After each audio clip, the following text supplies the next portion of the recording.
if you really take an inventory of your day, your mindset, your weeks, your months, your years, and your level of stress and your level of contentedness, we could probably improve all of those dramatically by identifying, you know what, this is really my sweet spot. Welcome to the Real Better Life podcast, where people that are writing stories worth telling share their knowledge, wisdom, and perspective to help you go further, faster as you move to your better life. Over to your hosts, Dave Ness and Rob Alkema. Welcome to the next episode of the Better Life podcast. Sitting in the studios here in Denver, Colorado with Rob Alkema again. What up? Good to be back. It's weird. This time we're not actually in the speakeasy, which is what we call our studio. It's actually 9:17 on a brisk Colorado morning. So we're sipping coffee this morning. This is our first coffee podcast. Yeah, it's strange, but good. I'm happy to be doing this in the morning. Yeah. If nobody listens to this one, we're never doing this again. If we don't get some shout outs, then we're just going to go straight back to what works, which is bourbon at 10 o'clock at night, recording podcasts. Hey, this morning we're actually going to be talking about agent archetypes, which you probably have never heard that term before. This term was crafted, and what we're going to be talking about today, the whole thing was actually crafted by T360 Consulting. So huge shout out to T360. We're regurgitating, we're sharing with you what we've learned from T360, and in particular, the Fellows Program, which is an amazing executive coaching program that really kind of accelerates your success, makes things simple and clear on what steps to take and what steps not to take. So highly recommend you check out T360 as well as the Fellows Program. If you want a direct contact to Dean Cottrill, runs that organization, does an amazing job at it, and I can get you connected directly if you are interested. So big shout out to them as we dive into Agent Archetypes. One last thing with T360, even if you're not doing the coaching program, at a bare minimum, you've been a huge fan for years of the Swanepoel Trends Report. Huge. And so that's something you can pick up each year for couple $100. It's a couple $100. Yeah, they cover the top 10 main trends in real estate, everything from technology to organizational structure change to the MLS lawsuits right now and everything else that's happening. It's an amazing read, probably worth triple what you pay for it. So highly recommend if you're a practicing and professional and full-time and you need to stay on top of the industry, it's definitely the best way to do it. So let's get into these archetypes. Let's do it. As we dive into this, for you as the listeners, agent archetypes are similar to personality types. So if any of you are familiar with the Myers-Briggs or Enneagram or voice order, any of those personality types, you could think of agent archetypes very similarly to personality types, where you're going to find that there's no one spot that is an absolute clear, yep, that's what I am. But you're going to be drawn to one, similar to personality types where you go, yep, that actually makes sense. And one of my mentors actually through the years told me that personality types can be constricting in a way because it feels like you're being put in a box. And instead, he said, it's actually better to think of personality types as the starting point of the conversation, not the ending point of the conversation. Yep. So highly utilitarian just to make sense of yourself and to understand yourself a little bit more deeply. But as soon as someone says, I'm an Enneagram type 8 and that explains everything, that's not true. Right.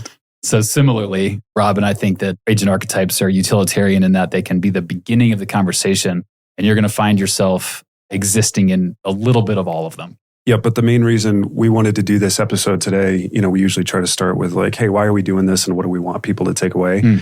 This will make a lot of you laugh because you may find yourself in this boat or you certainly have before. In the real estate world, there is this tendency to have all of this outside noise of here's all these things you should be doing. Yeah. To generate business or to grow your business. And it is exhausting. I think people feel a lot of shame, frustration, anxiety, fill in the blank with other negative emotions because they're doing certain activities on a consistent basis, but they're painfully aware of all the things that are being left out because they're looking at social media. They're listening to their friends at other brokerages. They're listening to Tom Ferry or Brian Buffini or John Sheplack or Dale Archdeacon or whoever, right? And there's all these different things you can do to generate business. Back to our first couple episodes where we talk about strangers versus sphere. But the reality is like Dave said, well, nobody's like, well, I'm just this and it is what it is. All of us are typically stronger in one of these 4 areas than we are the other ones. And so the goal for today is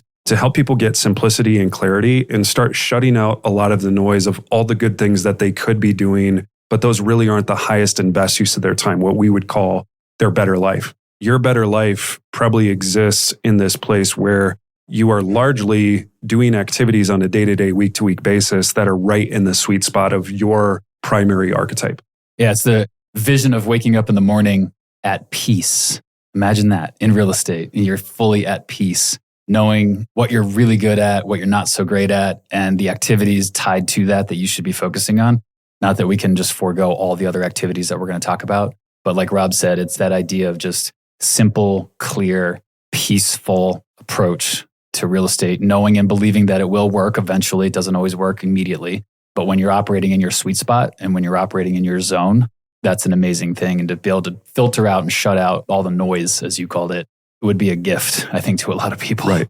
So let's jump in. Think of, if you have the visual in your mind, it's a quadrant and there's 4. There's 4 archetypes. This is like an MLM scheme where we're sitting down and it's like, hey, take out a napkin, draw a plus sign. All you need is 2. Just get 2.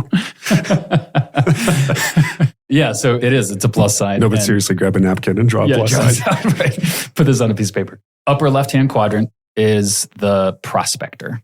And then to the right of that would be the networker.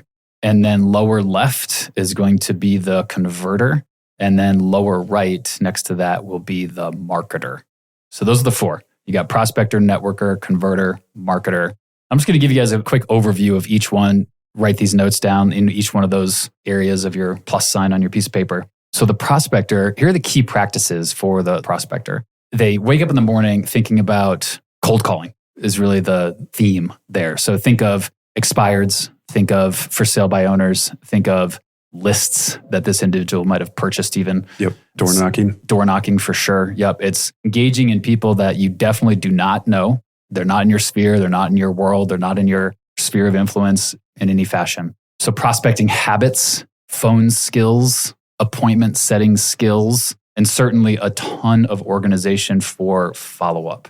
Because in this process, there's going to be people at different stages. Maybe you've talked to them once. Maybe they're just in the very beginnings of hearing from you. Maybe they're further along, but staying highly, highly, highly organized and having a rhythm where the prospector kind of, for lack of a better way to say it, has to put their brain on a shelf and just don't worry about responses from people. Don't worry about rejection. Don't worry about what people might say or think of you. And just almost like an automaton, just smile, dial, keep going, keep going, keep going. Repetitive, set goals for the day, 150 phone calls, 250 phone calls, whatever it is. And looking at it and going, yeah, my goal for today is to set X amount of appointments. Yeah, and if I can add this, let's just go through these together. When you talk about what a prospector needs in terms of resources, they need, like you just talked about, a data system of some sort. So expireds, FSBOs, a neighborhood that they're going to knock in, a call list. But then they also need a CRM and some sort of follow-up system to keep them organized. Yep. They need a direct mail campaign. Yep. A conversion-oriented website that they can direct potential clients to. Mm-hmm. They need testimonials, reviews, and proof of results. And they need a phone and maybe an auto dialer. Yeah. For those users who are using Sierra Interactive or Follow Up Boss, they have dialers where you just click go and it starts dialing numbers and you just put a headset on and you've got a mic, kind of like our setup here. You're just talking to whoever picks up the phone. You can even pre-record your voicemails. Yeah. So if you get somebody's voicemail, just auto leaves it and you move on to the next call. Just automatically moves on to the next one. Yep. Yeah, exactly. That's a little bit about the prospector, both key practices as well as what they need. Sounds terrible. which is funny because this is both how we got our starts in sales, not in real estate. Right. I was just about to say, knocking on doors. Spent 6 years going door to door selling books. So we can get into that on a different episode. You're like, CRM, you just needed a piece of paper. Yeah, I don't even know what that stood for. Just go. If you had a notebook and a clipboard, you were good. You're good to go. It's my CRM. Yeah, so that is where we started. It's funny. That's the prospector. Okay, so that's the first agent archetype. Let's go to the next one. The next one is the networker. And the key practices for the networker are, imagine this, networking. But let's dive into that a little bit. That means being highly intentional about being involved, being visible, being available. This is the person that is An expert relationship builder has a ton of community involvement.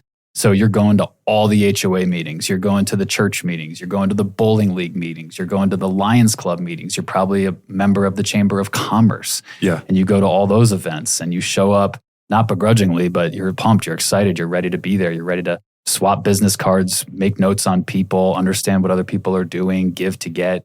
All of those types of approaches are really, really big with the networker. And then, of course, staying in touch also with your sphere of influence is paramount for this. And so these are the people that are really good at just calling people out of the blue every single day and going, hey, I'm just genuinely thinking about you and wanted to catch up because you and I haven't talked in 2 months. Yeah, I think this one is like the most obvious one. You know when somebody is in this one. They're charismatic. They typically have the gift of gab. Mm-hmm. They're charming. They're funny. They're engaging. They're on their phone constantly. They know everybody. They have a guy for everything. I got a guy for that, or a girl. And this is your classic. It's not what you know, it's who you know. Right. Kind of person. 100%. So I think just to throw this out, one of the dangers with the networker is that we could all sit here and go, yeah, I think that's kind of me. I mean, if you're in real estate, you're probably some of those things. You're probably charismatic and fun to talk to and everything. But I think that the star that you could put on this one, if you're listening and taking notes, is intentionality. Yes. Because it's not just, oh yeah, I identify as the life of the party too, and just I have a lot of friends and I went to high school here. It's more of intentionality. There's an engineering behind it that is genius when you see it and when you talk to people who are actually building huge businesses off of networking. They're not doing it haphazardly. Yes. I like that word, intentional. Some of the key tools and systems that a networker needs, again, they do need a basic CRM. They need some sort of basic email marketing or touch system to keep in touch with people because they have a huge network. They need a business card website or a basic brand website. I remember this is really clever. One of the things you said is, if you're engaged in any sort of networking, you should have a website that's your name.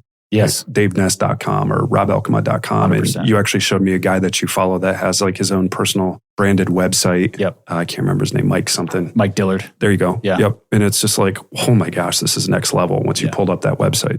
Social media presence and time and friends. It's hard to network if you don't know anybody. Right. It's interesting. It talks about networkers don't need a lot of tech to be successful, and they should stay away from more complex systems and tools that keep them from doing what they do best, which is networking. Yeah, just hanging out with people. And a quick highlight, because we just hit the prospector a second ago, and Rob mentioned in the prospector world, you need a conversion-oriented website. Just to juxtapose those two, the conversion-oriented website versus the quasi-business card website. What Rob's talking about there is in the networker world, your website needs to be 2 to 3 pages big. Right. I mean, it's nothing. It's you on the front page and talking about your business and maybe sharing a little bit about your family. It really promotes you. And then there's a contact me page and then maybe one other page that you post some videos on or whatever. It's no big deal. Versus the prospector, which is a conversion-oriented website, you're probably not going to build that yourself. You're probably going to pay 10, 15 grand for that. And it's much heavier on product info, company info. Yes. Things that are designed to build trust, credibility, competence. Yep. Because they're people you don't know. Exactly. Very different. Good distinction there. Yep, for sure. Okay. Those are the top two. On the top of the square is the prospector and the networker. And then going around kind of clockwise, we'll talk about the marketer at this point. I'm going to pause here because if you're listening, you're probably going to identify as a marketer. And I'm here to tell you you're not. Let me just stop the bus right here real quick. Most people, I think, that get into real estate are thinking one of two things. Yeah, I'm either a networker or a marketer. But Dave, I have a TikTok page and I'm on it all the time. What do you mean I'm not a marketer? I love Facebook. What are you talking about? Mark Zuckerberg loves that you love Facebook, but you're not a marketer. This is a dangerous one because I think that with the tools that are available to all of us today and with the amount of tech that we have at our fingertips, and with the cool stuff that you can do, let's face it, on TikTok and on Instagram and on Facebook, there's some cool things you can do and you don't have to be deep into the tech world in order to be able to do it. However, those things usually, 99% of the time, do not qualify you to identify as a marketer in the agent archetypes. That's right. Okay? Here are the key practices. We'll unpack it a little bit. Half joking, half not here. But the first one is you want to develop an expert knowledge about something. So Mike Dillard, the gentleman that Rob mentioned earlier, if you were to visit his site, you're going to find out really quickly that within 10 seconds of being on his site, you're going to go, this guy is an expert. Developing expert knowledge And being able to portray it digitally is kind of the essence of being a marketer. Yeah, and I think the key word you said is niche. Very niche. You have to find a niche if you're going to be effective. Yeah, it's as a not, marketer. I'm a top producer, not a niche. Right. It's not, I've sold 100 homes this year. That's not a niche either. Nope. Your niche in real estate would be things like, I am unbelievably good at working with investors, or I'm unbelievably good at working with investors who specifically do fix and flips, or I specifically do horse ranches, or I only do mountain homes in these several counties in Colorado. I only work with price points above 2 million. Yep. Whatever your niche is, your niche could be first-time home buyers. Like there's lots of different niches, but it's like the more specialized you can be, the more expert you are, then probably the more effective you're going to be at marketing, because all your marketing is built around talking to that audience. Yes. Specifically. Which means you're not talking to people outside of that audience. Yeah, you're not casting a wide net. I think that's where people get tripped up is my niche is first-time home buyers, but I'll still work with experience. And you're like, you can't do that. You're confusing the audience at that point. Like you have to be so unbelievably niched or specific that when your people hear your voice, they immediately say yes. And the people that hear your voice that are not in that group say no. It's that simple. It's like you want your audience, your people to say hell yes, and you want people outside of your audience to say hell no. Most agents are like, well, I wouldn't ever want to turn down business. Well, being a marketer means that you're going to turn down business. You're going to miss out on business with that. So that's a really key piece. So, and then you're building an identity or a brand, which takes a hell of a lot of work to do that and actually develop that and have consistent messaging and consistent feel. The images have to correspond to what it is you're trying to portray. Your intent, or if you're a company, your mission, vision really, really matters in the marketing sense with this archetype. And so building that out, more than likely, you're not going to do that on your own. I'm a walking example of thinking that I was a marketer with the company, with Thrive Real Estate Group that we sit in today. And I thought, yeah, the marketing's pretty good, right? And then we got the beloved Tracy on board. And I quickly found out within about a week after she joined that we didn't have a brand, we didn't have a voice, and I'm not a marketer.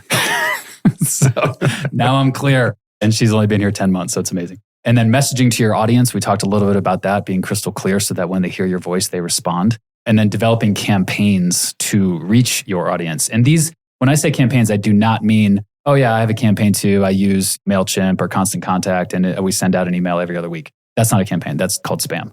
Campaigns are that which you A/B test. And it gets very, very forensic, where you're A/B testing, what if I capitalize this word and then leave these words over here not bold? And it gets very, very scientific and very, very forensic. Yep. And so professional marketers, they know all that, and they know how to A/B test and figure out very quickly what's working, what's not. We're talking about clicks. We're talking about conversions. We're talking about click-through rates. We're talking about lists. We're talking about curation. We're talking about segmenting your database. Segmenting your data, like very, very heady kind of. It's scientific. It's data-driven. Yes. You got to know a lot about psychology. Yes. Right? Because you got to make your message sticky and effective. And compelling.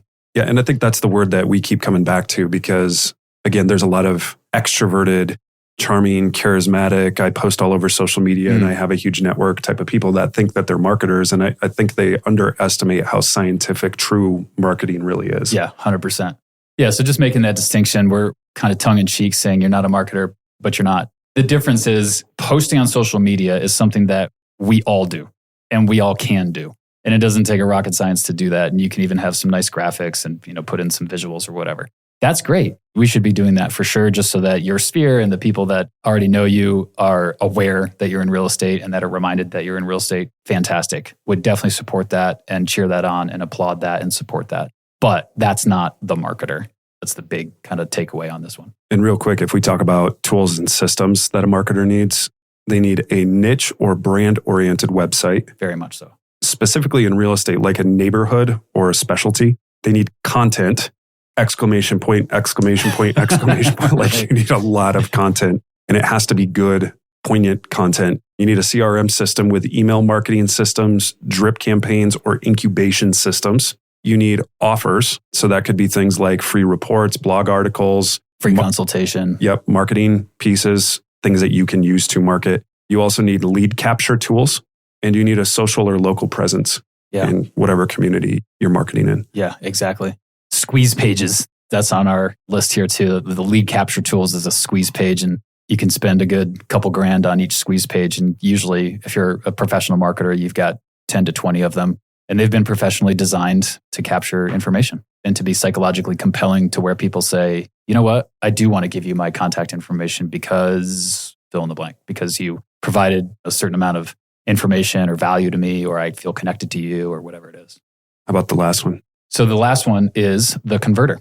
And the converter, just in key practices, is really, really good with follow-up and responsiveness is the thought here. And think of this, just to juxtapose this to the marketer or the prospector. The marketer and the prospector are both outbound. All of those efforts are outbound. So if you're a prospector, going back to that one, you're cold calling. You're calling on for sale by owners, some of the other ones we talked about, withdrawns, expireds, things like that.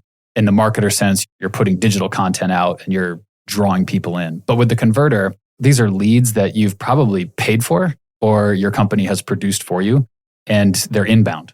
So instead of outbound, this is an inbound. It's still cold, but it's inbound. Yes. Yeah, it's still cold, but coming in rather than you reaching out.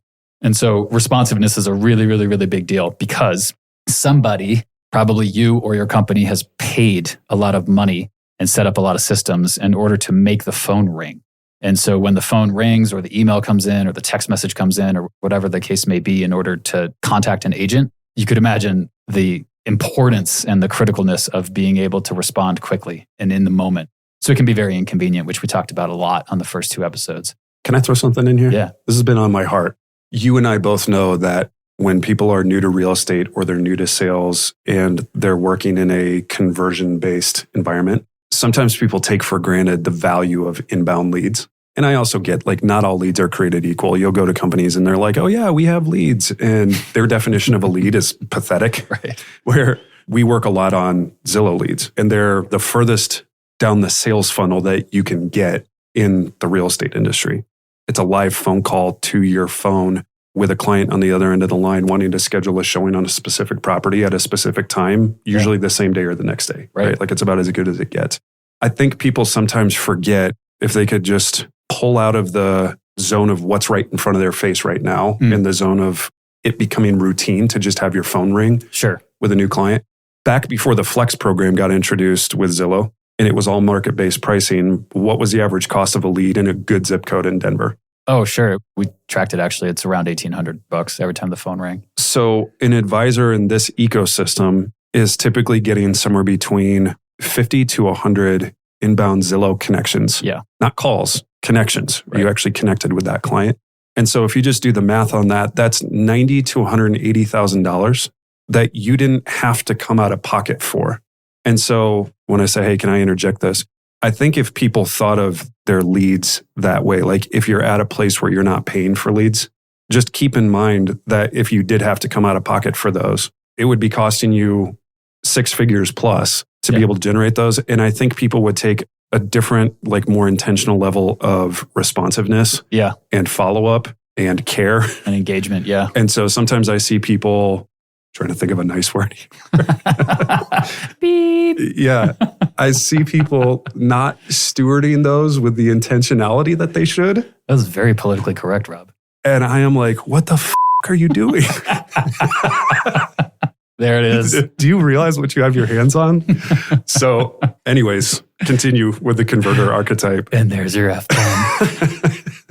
Now I'm awake, but it's true. I mean, we can dive deeper into that. So yeah, follow-up responsiveness on the converter. Phone skills, of course, and appointment setting are big. Systems and a process for follow-up. And by the way, when I say systems for follow-up, I mean sometimes over a longer period of time. Even with the down funnel people that come in, down funnel leads, no one's ready to buy a house tomorrow. It's going to be a couple months, 3 months, 4 months, whatever. They need to shop a little bit. They need to get oriented with the market. They need to get pre-qualified. They need to get their questions answered. Yeah. Or sometimes people are looking, but they're still living in Chicago and they're not going to move until the school year is up and then they're getting a job transfer, right? So it could be 6, 9, 12 months. So there are some pretty hot leads that also need to be nurtured over a period of time. You got to stay in touch and stay organized in order to stay present with those people. And then measuring quality of cost per lead, which is what you were just talking about as well. And this is true of Zillow, it's true of Realtor.com, it's true of pay-per-click, it's true of Google Organic, Google My Business. I mean, there's 20 different lead sources that are out there, Fast Expert, and on and on. But if you don't know the cost per lead and you're not keeping track of the financials behind this, you could actually sell a lot of real estate and not make any money.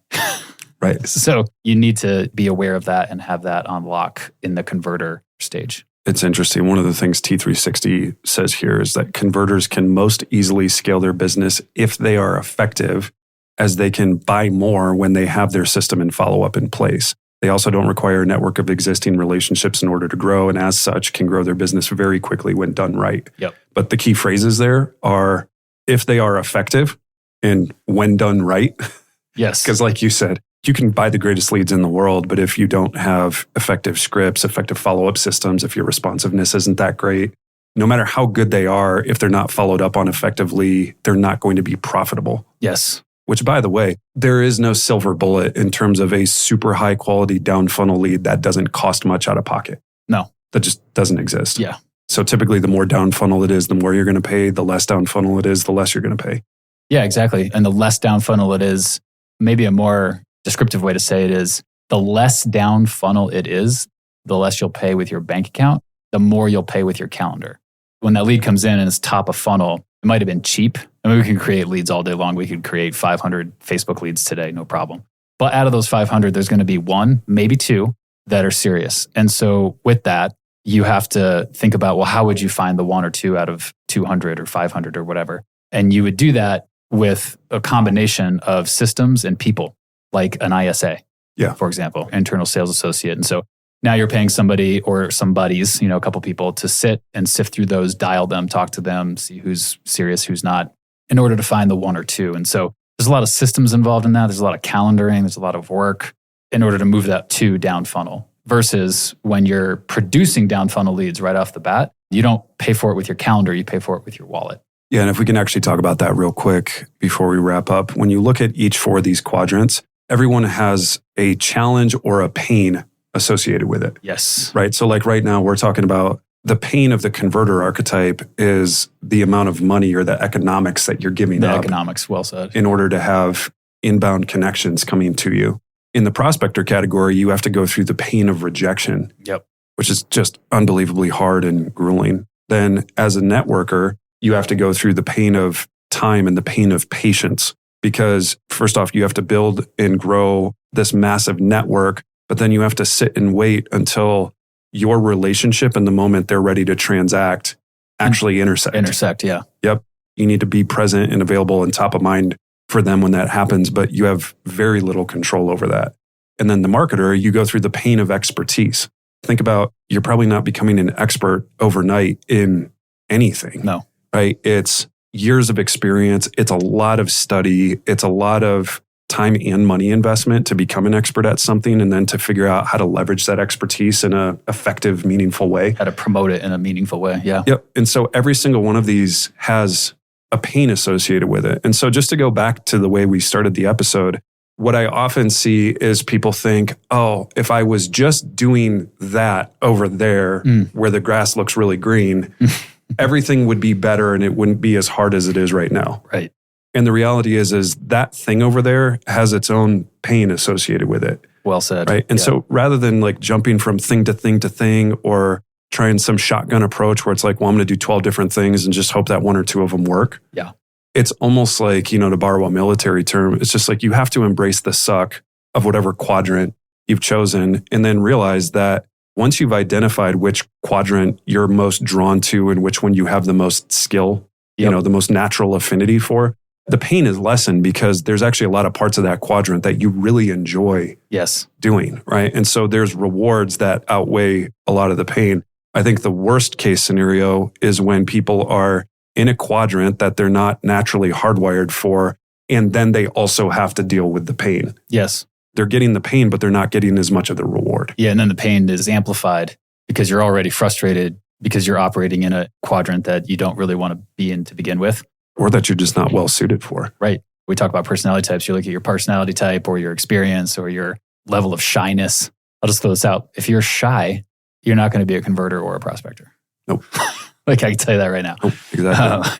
I think it's a certain level of honesty and clarity about thyself that has to take place in order to navigate, okay, which one of these am I actually going to pursue? I'll say this too, if you're an experienced agent and you're going, yeah, I've been doing this a long time and I never even knew about the archetypes and I've done just fine. You probably have. That's great. However, if you really take an inventory of your day, your mindset, your weeks, your months, your years, and your level of stress and your level of contentedness, we could probably improve all of those dramatically by identifying, you know what, this is really my sweet spot.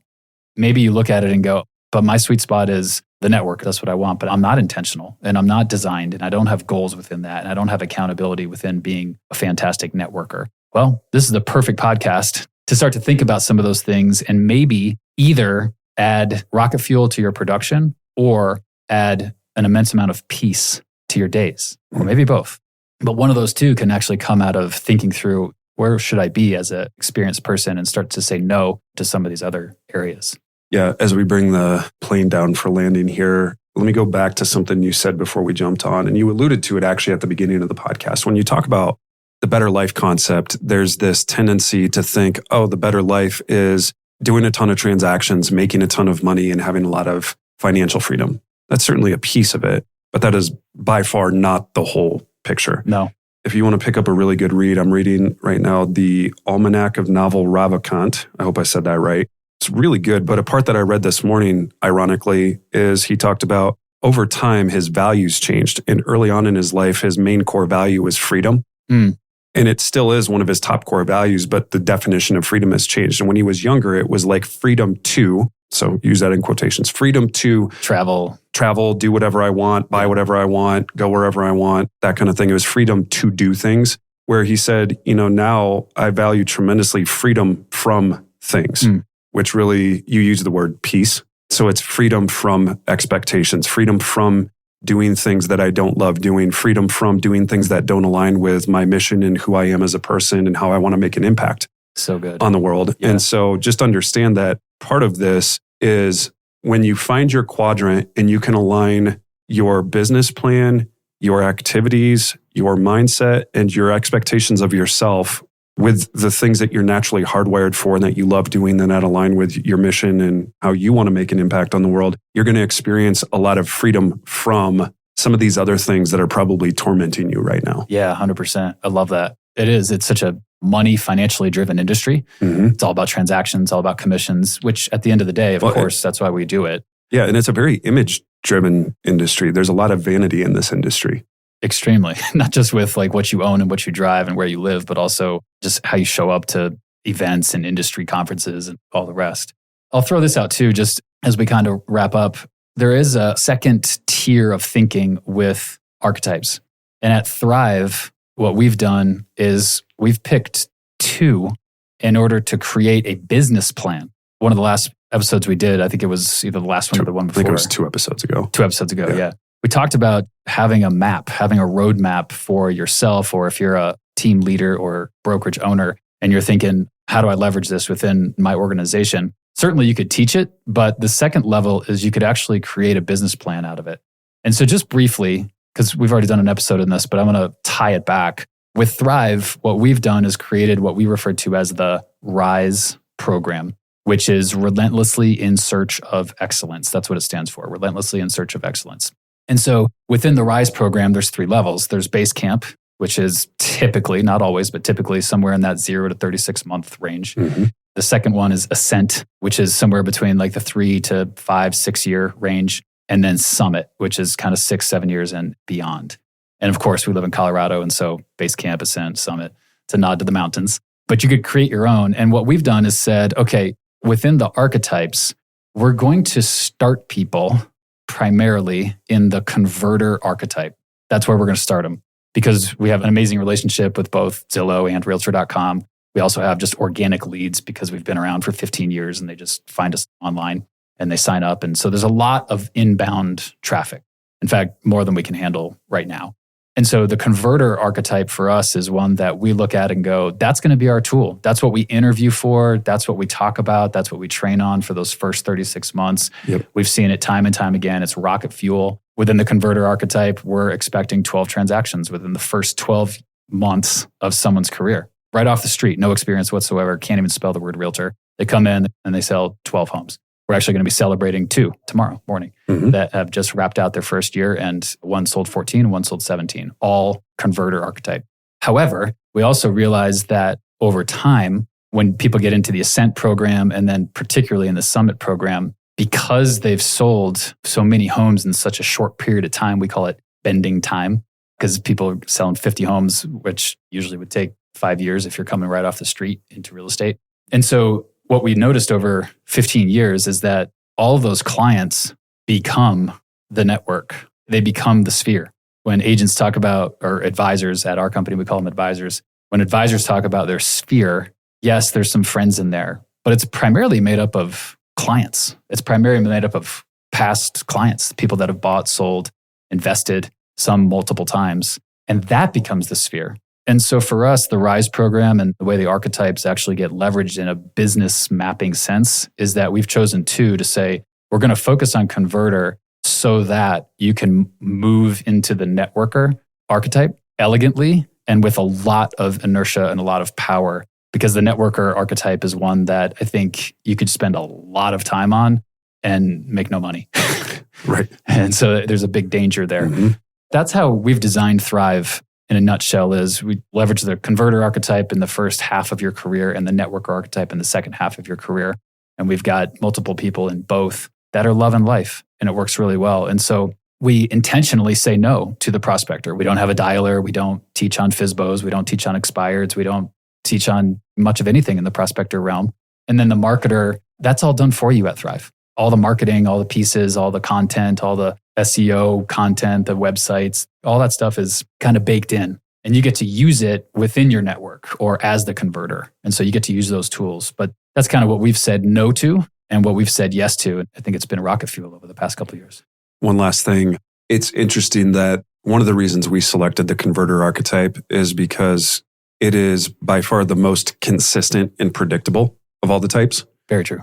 Because even if you're an amazing prospector, there's no telling where you're getting that person in their real estate journey from a timing standpoint, where as a converter, you are getting people at a specific point in the journey and they're really far along in that journey. And so it gives consistency and predictability and stability to a really inconsistent, unpredictable, unstable industry as a whole. Yeah, well said. And then the second piece as well is we've also found experientially that the converter archetype is the most widely accessible of these 4 types. Yes. It's the least personality dependent. Yep. There are certain intangible qualities we look for that I think make some people better converters than others. But as a whole, it's a lot easier to find somebody who can be an A+ converter than it is to find somebody that can be A+ in one of these others, because the others are just so unbelievably specialized. Yeah, well said. Yeah, there's a lot of technical knowledge in the others that can take years to obtain. Yep. All right, bring us home here. Here are some questions for you guys as the listeners that might get you started in the right direction as you start to leverage agent archetypes. The first one is, which agent archetype is my biggest opportunity right now? Which agent archetype is my biggest opportunity right now, and why? Number 2, what do I want to accomplish with that archetype? Who do you want to become? What do you want to do? Where do you want to go? Kind of the why behind it. What does your summit look like? What does your summit to borrow look the like? RISE terminology. Yeah, 100%. And then the last one is, what resources do I need most? Or another way to ask that is, what resources do I lack if I'm going to pursue that particular agent archetype? We're talking about things like, what people do I need? What expertise do I lack that I'm going to have to get other people to partner with? If you haven't read it, you need to read Who, Not How immediately, if not sooner. So people, what about technology? What about platforms? What about content? What about brand? What about logos? What about colors? Just depending on what archetype you choose, you have to make an assessment. And don't overcomplicate this. This is literally just sitting down with a piece of paper and a pen and saying, here's what I lack, here's what I have, here's what I need to go out and obtain, but what resources do I need most? So with those 3 questions, you can really get quite far down the path. Rob and I both love the archetype exercise and the thought process, because in order to simplify and clarify and really get some peace around how you're going to do this crazy business that we call real estate, this really does boil it down. And one of the challenges that I'll leave to with the listeners is, try to think of a role that doesn't fit into one of these categories. You can't do it. Right. every single activity, every single type of approach to the business is going to fall under one of these 4 categories. And so that's the genius of it, is that it really does boil it down to just 4. It's not 14 or 40, it's 4. Right. Keep it simple. Right. Dude, nice job today. Yeah, this felt good. It's funny, I drink more bourbon than I do coffee when we're doing podcasts. Doesn't have the same clink to the glasses. All right, guys. Till next time. Cheers.